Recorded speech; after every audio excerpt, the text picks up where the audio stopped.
Okay. So the name kind of says what we're doing. We're going to factor something and then we're going to solve it.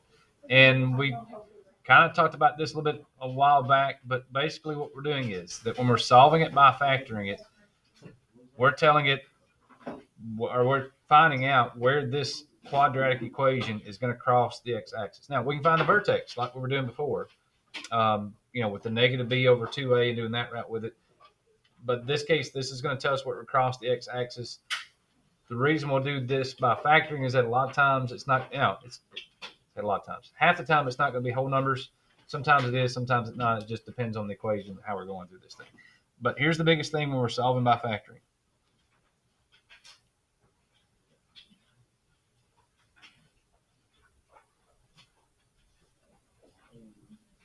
If you're going to do solve by factoring, the equation must equal 0. And the good thing is, if it doesn't, then you just rewrite it.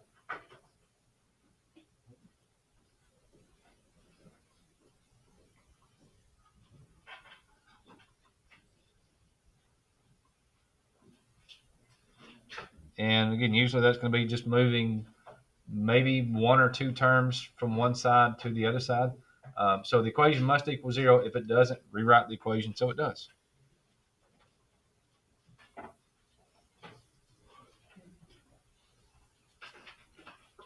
All right, and then once you do that, then you just factor the equation.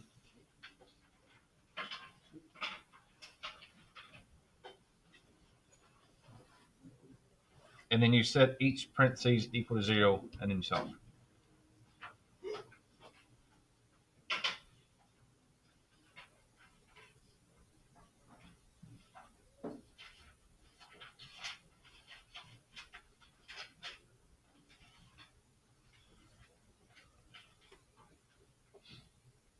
Okay, so it's if you're doing good with the factoring that we were doing, in the last 2-3 days, shouldn't be anything different. If you weren't very good at it, it's just a chance to practice some more. Because the main thing we're going to do is factor. The solving is going to be really easy because the solving of the way it's set up is that, it's just a little bit of adding, a little bit of subtracting, and maybe a little bit of division. That's pretty much about it. And one thing that they don't talk about it now, which I don't know why they don't do this, but anyway, they'll talk about it later, is that the highest power of x, or whatever the variable is you're working with. We usually normally use x, so we'll stick with x in this part. But your highest power of the variable that you're working with is going to equal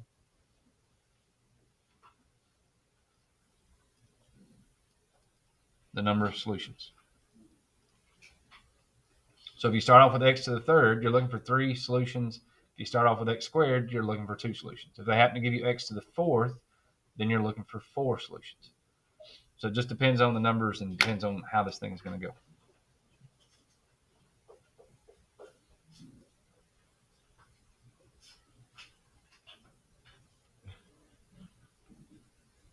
Okay, so here we go. And it's just going to give you an equation. And again, the big difference is everything up until then, they gave you this and they said factor. Now they're going to basically give you this and they're going to ask you just to solve.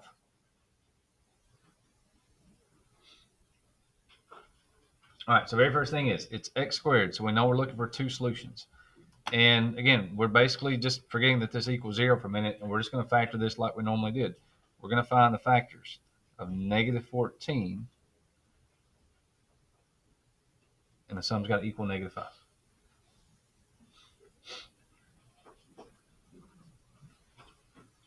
All right, so quick check. With a 1 and 14, what number is going to be what sign to start with?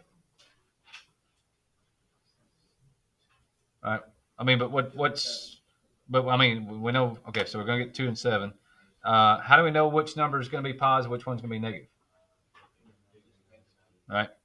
Bigger number needs to be negative. I think I heard somebody saying, because the b term is negative, the bigger number's got to be negative. And when you divide a negative and a negative, it makes the other number a positive. So we're going to have a positive 2 and a negative 7 for this thing to work. Ready? Question? And from there, once we've got the 2 and the 7, Again, here's the big difference: is that when we were just factoring, we were done. But when you solve by factoring, you've got to go one more step. That now this thing's equal to zero, and then you're just going to take this parentheses equal to zero, and then that parentheses equal to zero. So x would equal -2, and x would equal 7.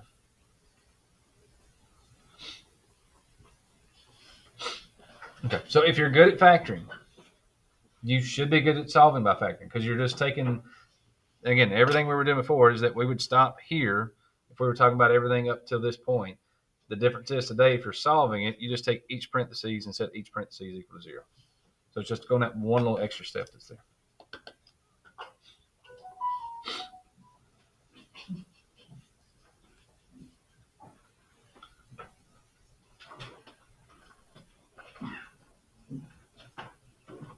All right, so say we've got x squared minus 7x equals -12.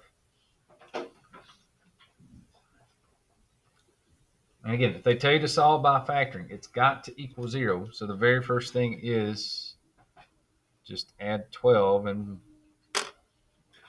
move it over to the left side. So we've got x squared minus 7x plus 12 equals 0.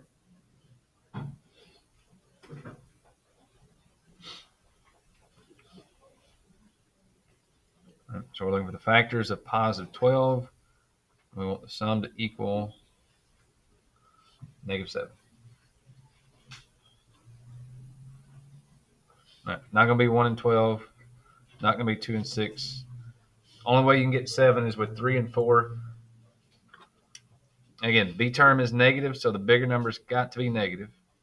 Again, sometimes it's good just to use that one to figure out what's going on. If you divide a positive and a negative, it means the other number is also going to be a negative. So it's got to be -3 and -4.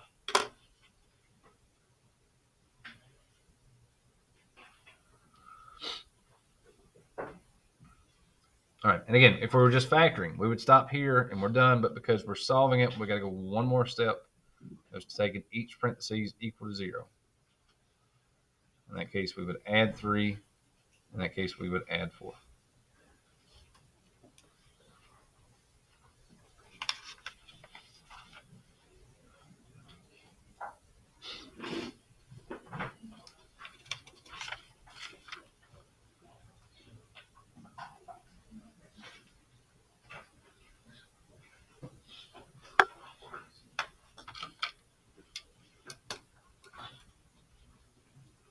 All right, everybody good so far? Everything? Okay. Nothing really weird so far. So hopefully everybody's good there. All right, for example 3, just a different factoring.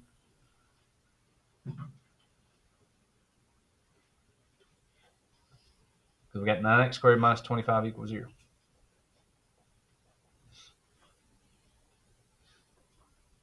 All right, again, if you take away the equal 0 part, we've got two terms, right? And if we got two terms, we're checking to see if is there a greatest common factor. No.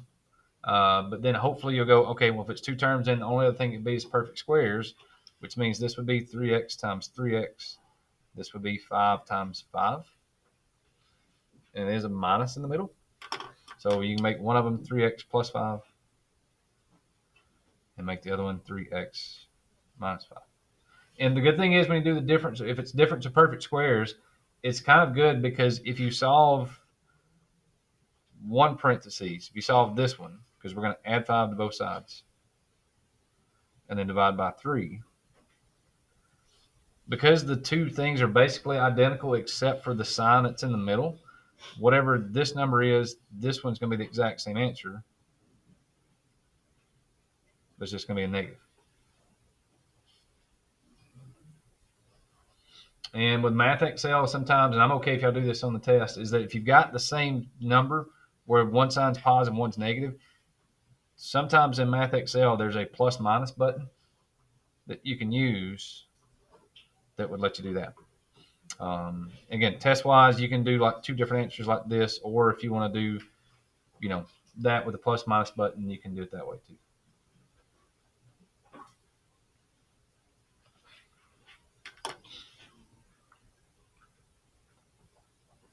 Yeah, actually, I think a lot of times in Math Excel, they actually give you a box and you just go back and put the answers in. So you could put in -5/3 and then 5/3. And again, sometimes there's that plus or minus button you could put here and just put plus or minus 5/3. Sometimes it's there, sometimes it's not. It's not real consistent. That I don't know. Sometimes they put it, sometimes they don't. Just depends on how they're feeling for that particular one.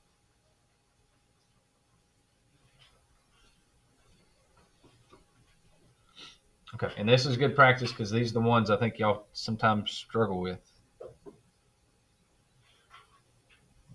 So let's go 4x² plus x minus 5 equals 0.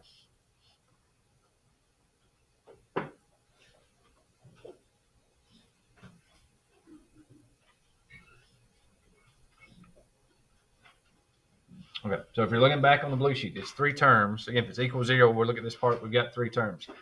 First term is not 1. There is not a greatest common factor. So the only thing we can do then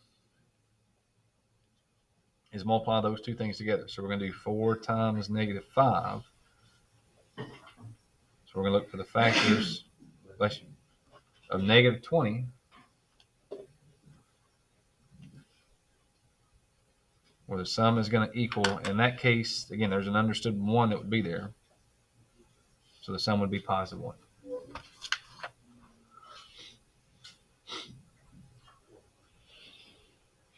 All right. Again, if you just start checking your numbers just to make sure you got your signs correct. If it's 1 and 20, B term is positive. So that number is positive. If you divide a negative and a positive, it makes the other number a negative. So 2 and 10. And it seems like 20 would have more numbers than that for factors, but that's it. It's only 1 and 20, 2 and 10, and 4 and 5. Okay, and to get +1, it's going to be the 4 and the 5. So that's going to leave us with x minus 4 and x plus 5.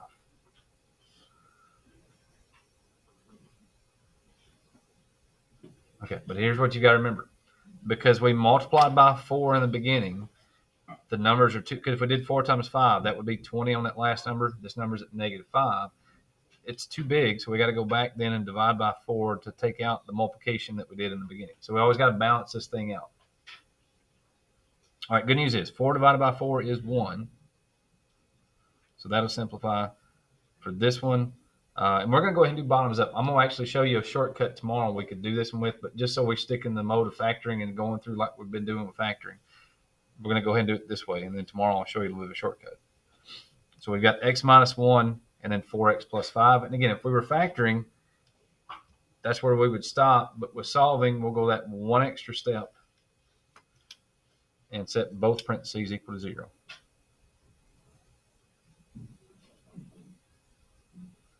So this one we get x equals 1.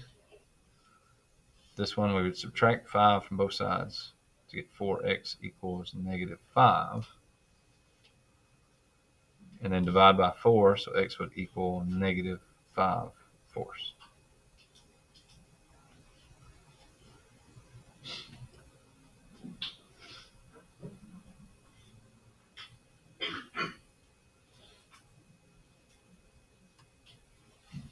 Okay, so that was just good practice of going back and doing the AC method, and working through everything with that one.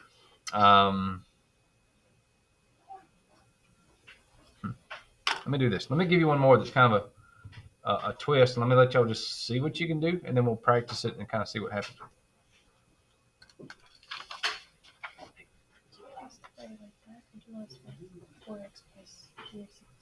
No, it's been like that.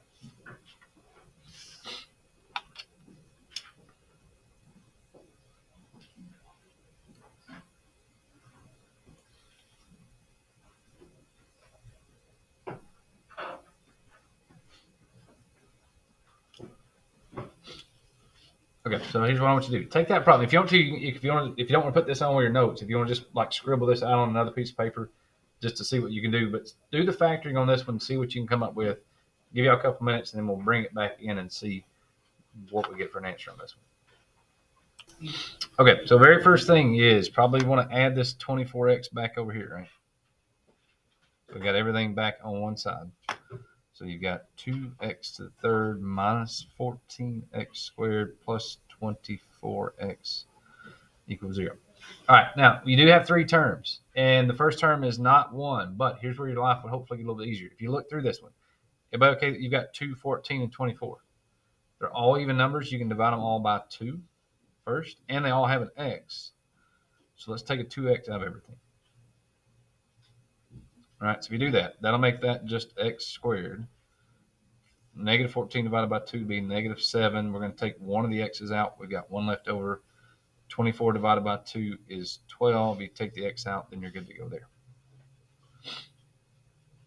All right, now, and what you can kind of do with this one is that for the 2x that's here, there's not really a parentheses, but you can think about that one having like a parentheses on it. So we've got two parentheses, but inside this one, we can actually take this thing and break it down. For this one, we can do the factors of positive 12, where the sum is going to equal negative 7. And we did that one earlier, didn't we? I think so. Yeah, this one's going to be 3 and 4. So that would have been x plus, sorry. That was going to be x minus 3 and x minus 4.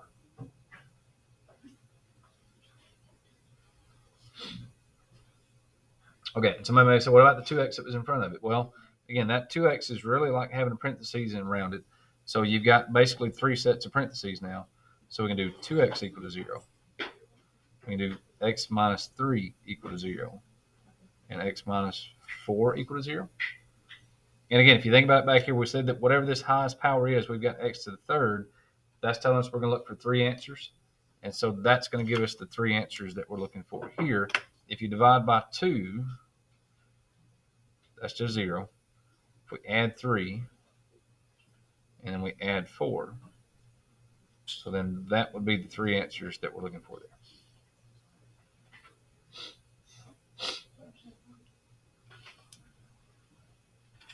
All right, everybody get that? Anybody do anything different and still come up with the same answer? Because we did not do a factor by grouping one, so let's get a factor by grouping one. All right, so let's go with x to the third plus 5x squared minus 4x minus 20 equals 0.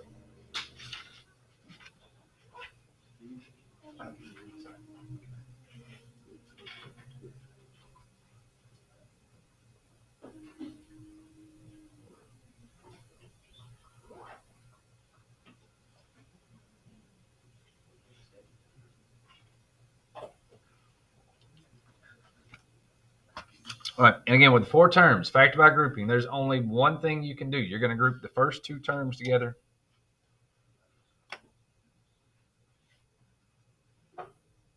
And then you're going to group the last 2 terms together. And the big catch on this one is that that negative 4x has to go with that number when you put it back in there. And when you separate these 2 things out, you always put a plus sign there. It doesn't matter, what this sign is. Now, if it's positive, of course, it just kind of doesn't really do a whole lot. But this sign always goes in here, and you put a plus sign in between those. And make sure you put that plus sign, because sometimes people forget. They start thinking it's multiplication. They start doing the FOIL method, but you don't want to do that. So it's the first 2 terms plus the last 2 terms, and then we're going to pull out the GCF here. We've got an x squared we could pull out. So if we do that, that'll make that an x plus 5. In this case, they're both negative, so when you take out the greatest common factor of negative 4, negative divided by negative is positive, negative divided by negative is positive. That way, we've got the same thing here that we were looking for.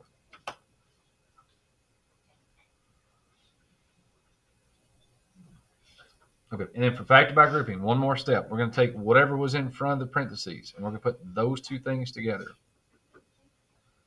And then whatever's behind it, in the parentheses, we're just going to put that together so it's here together.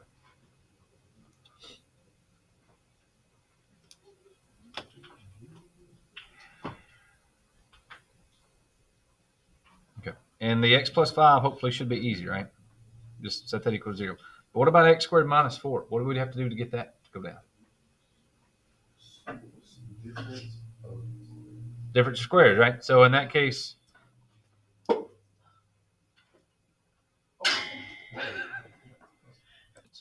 So we've got x squared minus 4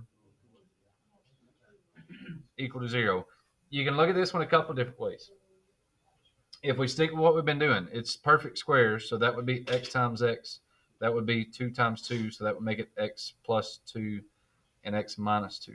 And then one thing we're actually going to talk about not too long from now, somebody in Aspen was asking about it, that if it's a perfect square number like this one, it's x squared, you actually could, I'll put this on a separate sheet here. You actually could just move this 4 back over here, add 4 to both sides, and you get x squared equals 4. And then you could square root both sides. You just have to remember that if you square root both sides, when you square root it, you get a positive and a negative. You get that route. But we'll get the same thing here, that when you set these equal to 0, you'll get a positive 2 and you'll get a negative 2.